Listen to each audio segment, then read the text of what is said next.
ವೀಕ್ಷಕರೇ ನಮಸ್ಕಾರ.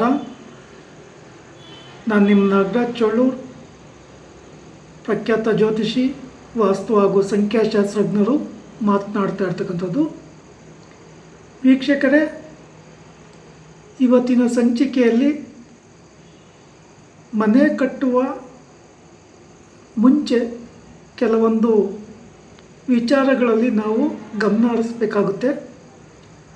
ಆ ವಿಚಾರಗಳಿಗೆ ಸಂಬಂಧಪಟ್ಟಂಥ ವಿಚಾರಗಳನ್ನು ಇವತ್ತಿನ ಸಂಚಿಕೆಯಲ್ಲಿ ತಿಳಿಸ್ಕೊಡ್ತೇನೆ. ಬಹುಶಃ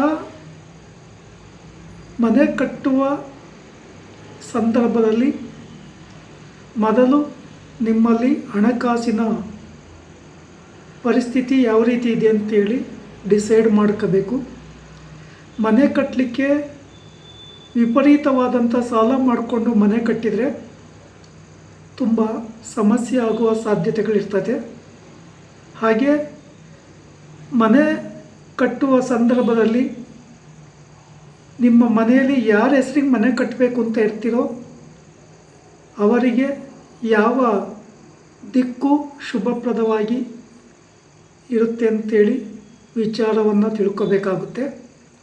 ಹಾಗೆ ನಿಮ್ಮ ಮನೆಗೆ ಎಷ್ಟು ಬೆಡ್ರೂಮ್ಗಳು ಬೇಕು, 2 ಬೇಕಾ, 4 ಬೇಕಾ, 3 ಬೇಕಾ ಅನ್ನೋದು ಮೊದಲೇ ತಿಳ್ಕೊಂಡು ಯಾವ್ಯಾವ ಬೆಡ್ರೂಮ್ಗಳಿಗೆ ಅಟ್ಯಾಚ್ ಬಾತ್ರೂಮ್ ಬೇಕು ಮತ್ತು ಆ ಬೆಡ್ರೂಮ್ಗಳ ಅಳತೆಗಳು ಎಷ್ಟು ಬರ್ತದೆ ಅಂತೇಳಿ ಮೊದಲೇ ಅಳತೆ ಮಾಡಿಕೊಂಡು ಕನ್ಸಲ್ಟೇಷನ್ ತಿಳ್ಕೊಂಡು ಆಮೇಲೆ ನಿಮಗೆ ಇಷ್ಟವಾದಂಥ ಋಷಭಾಯ ಆಗಿರ್ಬೋದು, ಧ್ವಜಾಯ ಆಗಿರ್ಬೋದು, ಗಜಾಯ ಆಗಿರ್ಬೋದು ಅಥವಾ ಸಿಂಹಾಯ ಆಗಿರ್ಬೋದು, ಈ ಆಯದಲ್ಲಿ ಮನೆ ಕಟ್ಕೋಬೇಕಾಗುತ್ತೆ.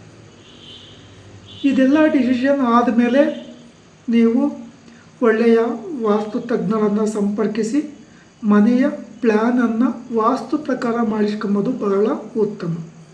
ವಿಶೇಷವಾಗಿ ವಾಸ್ತು ಪ್ರಕಾರ ಪ್ಲ್ಯಾನನ್ನು ಮಾಡಿಸುವಾಗ ಪ್ರತಿಯೊಂದು ಕೊಠಡಿಯ ಬಾಗಿಲುಗಳು, ಕಿಟಕಿಗಳು ಉಚ್ಚ ಸ್ಥಾನದಲ್ಲಿ ಬರುವಂತೆ ಇರಬೇಕಾಗುತ್ತೆ. ಹಾಗೆ ನೀವು ಅಳವಡಿಸ್ತಕ್ಕಂಥ ಟಾಯ್ಲೆಟ್ ರೂಮ್, ಬಾತ್ರೂಮ್ಗಳು ಸಹ ವಾಸ್ತು ಪ್ರಕಾರವಾಗಿ ಇರಲೇಬೇಕಾಗುತ್ತೆ. ಇಲ್ಲಿ ವಿಶೇಷವಾಗಿ ಇಷ್ಟೆಲ್ಲ ಪ್ಲ್ಯಾನನ್ನು ಸಿದ್ಧತೆ ಮಾಡಿಕೊಂಡಾದ ಮೇಲೆ ನೀವು ಯಾವ ಸ್ಥಳದಲ್ಲಿ ಮನೆ ಅಥವಾ ಬಿಲ್ಡಿಂಗನ್ನು ಕಟ್ಟಬೇಕು ಅಂತ ಇರ್ತೀರೋ ಆ ಸ್ಥಳವನ್ನು ಮೊದಲಿಗೆ ಪೂರ್ಣ ಪ್ರಮಾಣದಲ್ಲಿ ಸ್ವಚ್ಛಗೊಳಿಸಬೇಕಾಗುತ್ತೆ. ಸಮತಟ್ಟನ್ನು ಮಾಡ್ಕೋಬೇಕಾಗುತ್ತೆ.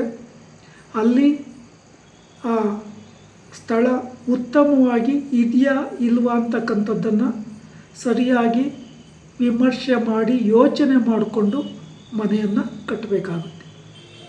ಎಲ್ಲಿ ತಂಪಾದ ವಾತಾವರಣ ಇರ್ತದೋ, ಸುವಾಸನಾಭರಿತವಾದಂಥ ಭೂಮಿಯ ವಾಸನೆ ಇರ್ತದೋ, ಹೂಗಿಡಗಳು, ಬಳ್ಳಿ ಮರಗಿಡಗಳು ಚೆನ್ನಾಗಿ ಬೆಳೀತಾ ಇರ್ತವೋ ಅಂತಹ ಸ್ಥಳದಲ್ಲಿ ಮನೆ ಕಟ್ಟಿದರೆ ಅದು ಆ ಕುಟುಂಬಕ್ಕೆ ಶ್ರೇಯಸ್ಸನ್ನು ಉಂಟು ಮಾಡ್ತದೆ. ಕಡಲು ಭೂಮಿ ಆಗಿರ್ತಕ್ಕಂಥದ್ದು ಅಥವಾ ಇದ್ದಿಲು ಮಣ್ಣಿನ ಮಸಿ ತುಂಬಿರ್ತಕ್ಕಂಥ ಸ್ಥಳ ಆಗಿದ್ದರೆ ಅಥವಾ ಸ್ಮಶಾನದ ಅಕ್ಕಪಕ್ಕ ಆಗಿದ್ದರೆ ಅಥವಾ ಆಸ್ಪತ್ರೆಗಳ ಅಕ್ಕಪಕ್ಕ ಆಗಿದ್ದರೆ ನೀವು ಮನೆಯನ್ನು ಕಟ್ಟಿಕೊಂಡು ಸಹ ನೋವು, ದುಃಖ, ಸಂಕಟಗಳನ್ನು ಅನುಭವಿಸ್ಬೇಕಾಗುತ್ತೆ. ಇಲ್ಲಿ ನೀವೇನೋ ಡಿಸಿಷನ್ನು ಮಾಡಿಕೊಂಡ್ರಿ, ಮನೆಯ ಪ್ಲ್ಯಾನು ಸಹ ನಿಮಗೆ ಸಿಕ್ಕಿತು. ಅನಂತರ ನಾಳೆ ನಿಮ್ಮ ಮನೆಯ ಪಾಯದ ಪೂಜೆಯನ್ನು ಮಾಡಬೇಕು ಅನ್ನೋ ಒಂದು ದಿನದಕ್ಕೆ ಮುಂಚೆ ನಿಮ್ಮ ಮನೆಯ ಸ್ಥಳದ ಮಾರ್ಕಿಂಗ್ ಕ್ಲೀನಾಗಿ ಮಾಡ್ಕೋಬೇಕಾಗುತ್ತೆ. ಅಂದರೆ ಏನು ಆಯ ಕೊಟ್ಟಿರ್ತಾರೋ, ಎಷ್ಟು ಕೊಠಡಿಗಳನ್ನು ಕೊಟ್ಟಿರ್ತಾರೋ ಕೆನಾಪಿಯನ್ನು ಸೇರಿಸಿಕೊಂಡು ಪೂರ್ಣ ಪ್ರಮಾಣದಲ್ಲಿ ಆಯವನ್ನು ಪ್ಲ್ಯಾನ್ ಮಾಡಿ ಮಾರ್ಕಿಂಗ್ ಮಾಡಿಕೊಂಡ್ರೆ ಭಾಳ ಉತ್ತಮ. ಕೆಲವೊಂದು ಕಡೆ ಏನಾಗಿದೆ ಅಂತ ಅಂದರೆ, ನಾನು ವಾಸ್ತು ಪರಿಶೀಲನೆಗೆ ಹೋದಾಗ ಕೆಲವರು ಒಂದು ಅರ್ಧ ಮನೆ ಕಟ್ಕೊಂಡಿರ್ತಾರೆ, ಆಮೇಲೆ ಚಿಕ್ಕದಾಯಿತು ಅಂತೇಳಿ ಇನ್ನೊಂದು ಸ್ವಲ್ಪ ಎಕ್ಸ್ಟೆನ್ಷನ್ ಮಾಡ್ಕೊತಾರೆ. ಕೆಲವು ಸಂದರ್ಭಗಳಲ್ಲಿ ರೂಮ್ಗಳನ್ನು ತುಂಬ ಚಿಕ್ಕದಾಗಿ ಕಟ್ಕೊಂಡಿರ್ತಾರೆ, 8x8 ಕಟ್ಕೊಂಡಿರ್ತಾರೆ. ಆವಾಗ ಮಂಚಗಳನ್ನು ಹಾಕಿದಾಗ ಅಥವಾ ಅಲ್ಲಿ ಕಸವನ್ನು ಗುಡಿಸ್ತಕ್ಕಂಥ ಒಂದು ಸಂದರ್ಭದಲ್ಲಿ ಸರಿಯಾದ ರೀತಿಯ ವಿರಾಮವಾದಂಥ ಜಾಗ ಸಿಗೋದೇ ಇಲ್ಲ. ಅಲ್ಲಿ ನೀವು ಕಪಾಟು ಇಡಬೇಕಾದ್ರೆ ಅಥವಾ ಬೇರೆ ಇನ್ನೇನಾರ ವಸ್ತುಗಳನ್ನು ಇಡಬೇಕಾದ್ರೆ ಅವಕಾಶಗಳೇ ಇರೋದಿಲ್ಲ. ಆಲ್ರೆಡಿ ಮಂಚವನ್ನು ಹಾಕಿದಾಗ ನಿಮಗೆ ಆ ಕಡೆ 2 ಅಡಿ ಈ ಕಡೆ 2 ಅಡಿ ಮಾತ್ರ ಉಳ್ಕೊಂಡಿರ್ತದೆ. ಆವಾಗ ನಿಮಗೆ ಆ ರೂಮನ್ನು ಸ್ವಚ್ಛಗೊಳಿಸ್ಲಿಕ್ಕೂ ಆಗಲ್ಲ, ಅಲ್ಲಿ ಕಪಾಟು ಮುಂತಾದವನ್ನ ಯಾವುದನ್ನೂ ಇಡೋಕ್ಕೂ ಆಗಲ್ಲ. ಆದ್ದರಿಂದ ಸರಿಯಾದ ನಿರ್ಣಯವನ್ನು ತೆಗೆದುಕೊಂಡು ನಿಮ್ಮ ರೂಮಿನ ಅಳತೆಗಳು ಎಷ್ಟೆಷ್ಟು ಇರಬೇಕು ಅಂತ ಮೊದಲೇ ನಿರ್ಧಾರ ಮಾಡಿಕೊಂಡು ನೀವು ಆ ಆಯವನ್ನು ತೆಗೆದುಕೊಂಬೋದು ಬಹಳ ಉತ್ತಮ. ಈ ಮನೆ ಕಟ್ಟುವ ಪ್ರಾರಂಭದಿಂದ ಮನೆ ಕಟ್ಟುವ ಕಾರ್ಯ ಪೂರ್ಣ ಆಗುವವರೆಗೂ ಆಗಾಗ್ಗೆ ಸರಿಯಾದ ರೀತಿಯ ವಾಸ್ತು ಸಲಹೆ ಮಾರ್ಗದರ್ಶನಗಳನ್ನು ತೆಗೆದುಕೊಂಬೋದು ಬಹಳ ಉತ್ತಮ. ಕೆಲವು ಸಂದರ್ಭಗಳಲ್ಲಿ ಕೆಲವೊಂದು ಮನೆಗಳಲ್ಲಿ ಕಪ್ಪು ಮಾರ್ಬಲ್ ಹಾಕ್ತಾರೆ, ನೀಲಿ ಬಣ್ಣದ ಪೇಂಟಿಂಗ್ ಎಲ್ಲ ಮಾಡಿರ್ತಾರೆ. ಆಮೇಲೆ ಕಷ್ಟ ನಷ್ಟಕ್ಕೆ ಒಳಗಾದಾಗ ಅದನ್ನು ಸರಿಪಡಿಸಲಿಕ್ಕೆ ಆಗಲ್ಲ.